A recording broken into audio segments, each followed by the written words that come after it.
Hey guys, what's up? It's Megan, Mom Wife Superstar, and I'm here with my second installment in my new series, Help Me, My Kid is Home. COVID-19 got us on quarantine.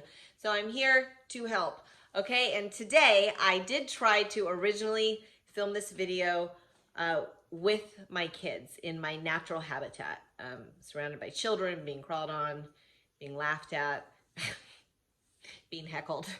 And because I wanted to show you guys, like the real deal that I live with every day. But and now that all of you are living with too.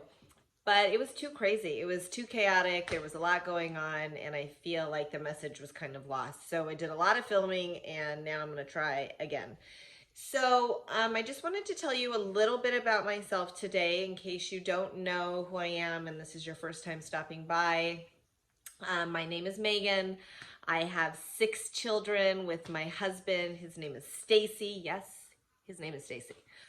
And we have 6 children together. We've been together almost 17 years, and our kids are 10 months old, 5, 8, 11, 13, and 15. And we have been homeschooling, really unschooling our children for 7 years. We spent about a year researching, really learning about unschooling before we actually decided to pull our kids out of school and do it. And at the time we had 2 children in school. They were in 1st and 3rd grade, our oldest kids that are now 13 and 15.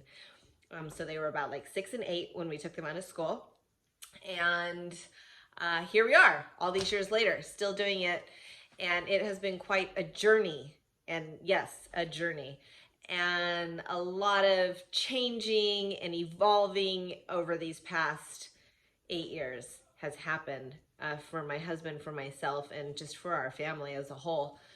The kids didn't really have to evolve. They're kind of born that way. And we got out of their way, and they're just doing their thing. So, but a lot of you, it's a different story, right? Like you never intended to be a homeschooler. What the heck is an unschooler? You don't know, and now the kids are just home, and maybe you're feeling annoyed. I was watching Jimmy Fallon, and he is home like the rest of us. Hey, celebrities, they're just like us. And he's home, and he was filming his Tonight Show. His wife was filming. He had his 2 daughters there running around. It was really cute. And you could just see the exasperation on his face, like, oh my God, I'm trying to get my work done. And I can't because the kids are crawling on me just like me. They were laughing at him. They were heckling him.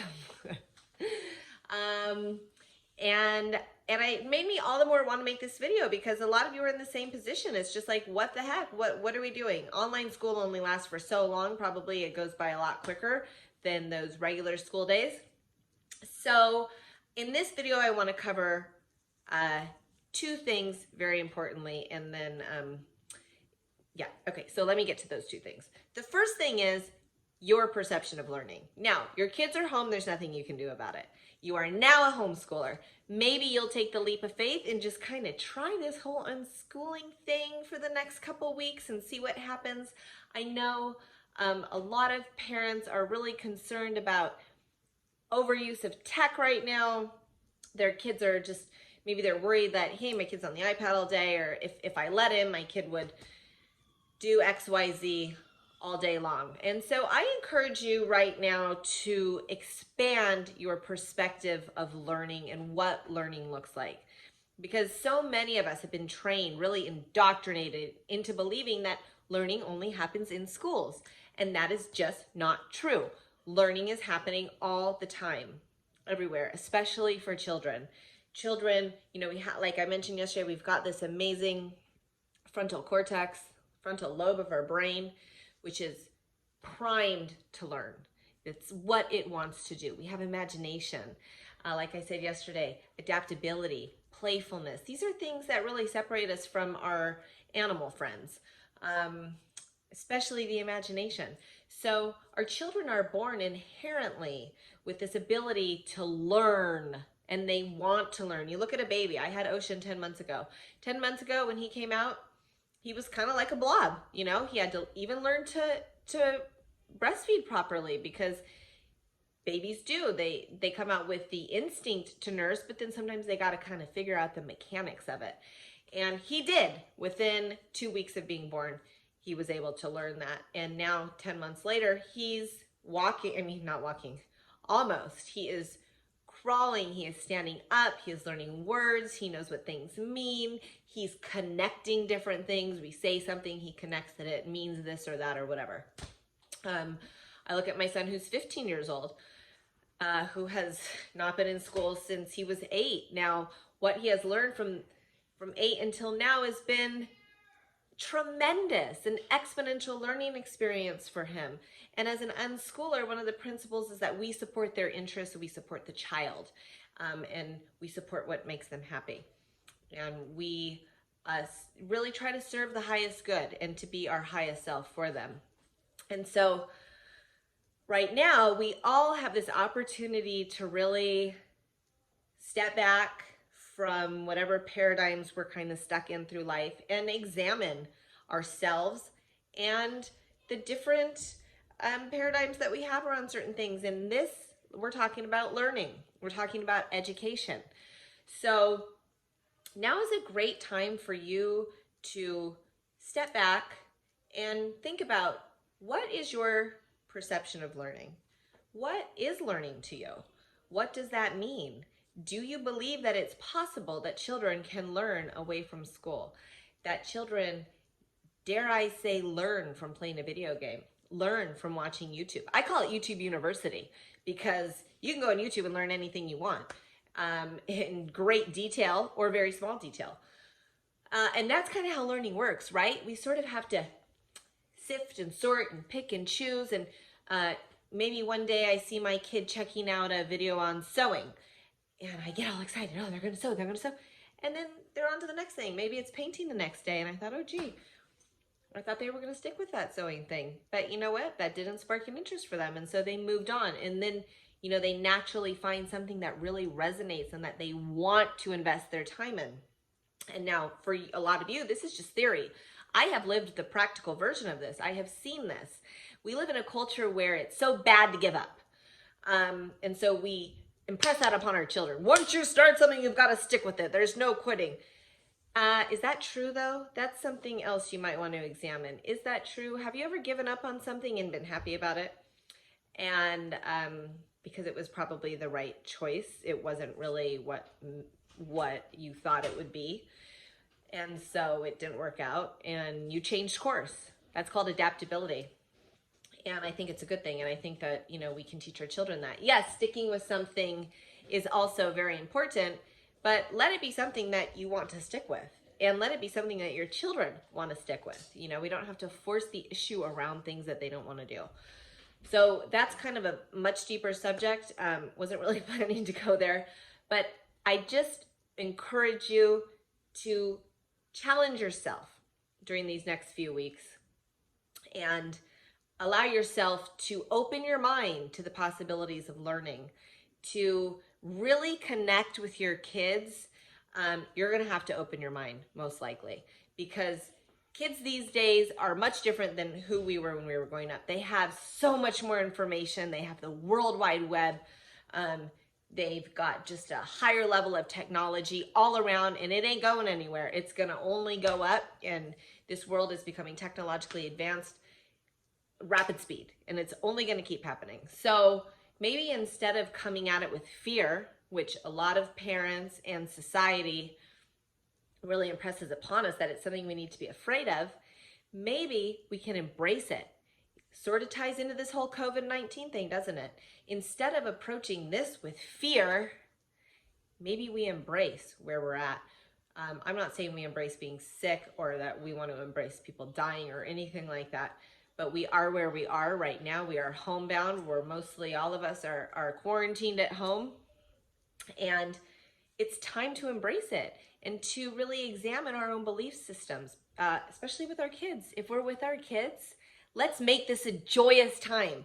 The kids are feeling the tension, the fear as well. So let us as the parents be the peaceful, calm, tranquil place that they can reside in. Let us show them the way. Let us be the vessel of love and light that our kids can ride on and be within and feel better about things. Let's take the burden of fear off of them. And so while we're doing that around this whole COVID-19 thing, why don't we consider taking the burden of fear around technology off them as well? Just for a couple weeks, just try it and see what happens. My kids, things are kind of, to be honest, pretty normal. I mean, normally we do a lot more stuff outside the house. Obviously, we go to tons of museums, we see movies, we do park days, whatever. There's the whole world. We do the whole world normally. Going to the grocery store, whatever it is. Right now, we're all at home. But my kids are cool with being home, and I'm cool with being them around because we've gotten here, right? Like, we've been on this journey for a while.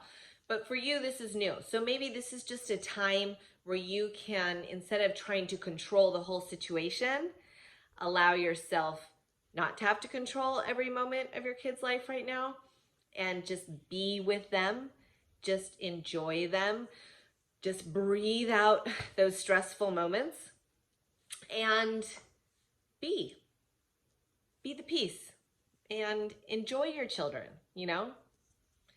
something to try. Now, the second thing I want to get into is yesterday there was a private comment to me about a woman who said, you know what, Megan, it's all great and dandy that you and your kids are doing your whole unschooling thing, but my kid's a jerk, and I just can't live peacefully with her because she's a jerk. And that brought up a lot of memories that resonated with me because I used to be like that about my oldest son. The whole reason that we were unschooling is because my son absolutely hated school. I knew I couldn't do school at home with him. That would not work with his personality type, and our relationship at that time was tenuous at best. I knew we had to make a radical change in our lives because otherwise I was going to lose my relationship with my child. And so I was lucky enough to come upon a website that was unschooling. I didn't even know this was legal. I didn't know it was possible. It turned my life upside down in the best of ways, and it saved my relationship with my son. The point being that I want to make is that our children are mirrors, and they reflect back to us really kind of who we are. So if you're saying your kid's a jerk, I'm sorry to say this, but you may want to just look at your own behavior and stop arguing for your limitations. I used to argue for my limitations around my son all the time.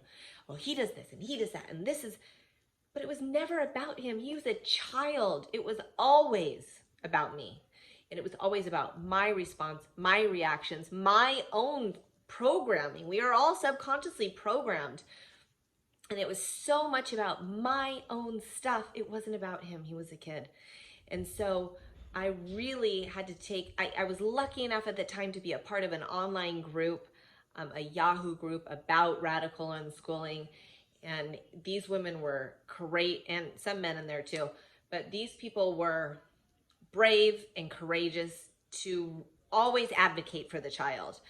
And they told me straight up what they thought. And they're basically saying what I'm saying now. And that is, it's not about the kid. You've got to look as the parent, as the adult, at our own behavior. Who are we? How can we be nicer?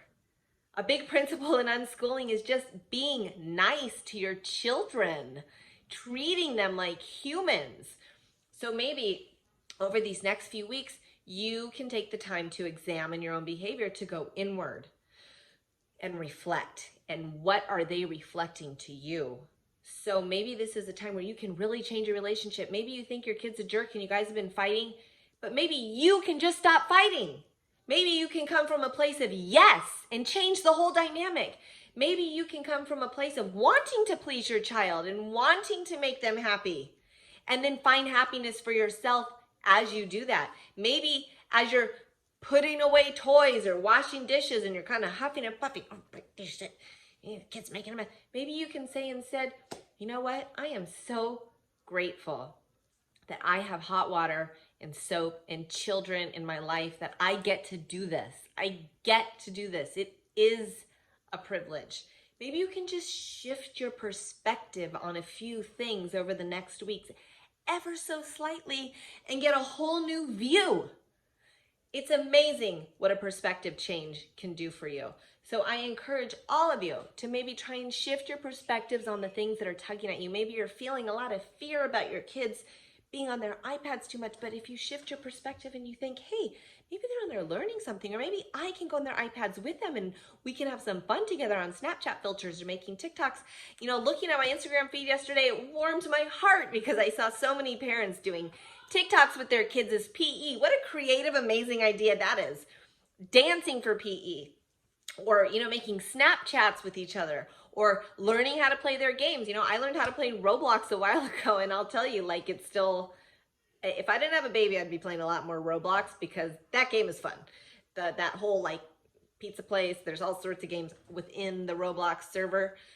Most of them are pretty fun. So maybe you can just look at things a little differently and choose these next couple weeks to not label things as bad or wrong or you shouldn't be doing this. And you can come from a place of, let's try it. Let's see. Yes. How can I help you? Place of happiness and love. And then see how that shifts you. See if it works. My last thing that I want to cover is that I will be being interviewed tomorrow by my very best friend in Australia who has a couple of babies. She's going to unschool them. You know, she's starting now on this journey with conscious parenting, attachment parenting, which is something you can do without being an unschooler. Conscious parenting is really just, again, treating our children like humans. What a concept! But society does not foster that.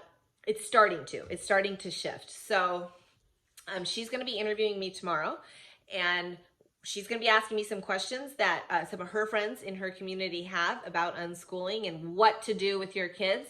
But for right now, today, my advice to you is to just try and chill. Try and just be with your kids, have some fun with them, and try to just let go a little bit of the tug of war. But as somebody wisely told me back when I was a new unschooler, a lot of times it's like you're playing tug of war with your kids. You're fighting against each other. And if as a parent you just suddenly let go of the rope completely, your kids are going to go flying. It's too much too soon. So maybe you can just ease up a little bit. Just ease it on back a little bit. Maybe a little more screen time than you were comfortable with yesterday. Maybe a different game than you were doing. Maybe you watch a different movie. Maybe you just take some time to think and reflect a little bit more. Whatever it is, ease up on that rope a little bit.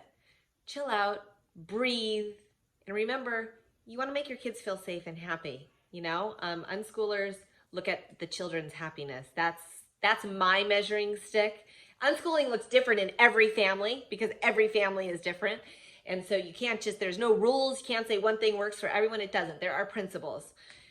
And one of the principles is, you know, looking at the child, not at the test scores, not at the grades, not at the friends, not at what they're doing, but at the child. Is your child happy? Is your child thriving?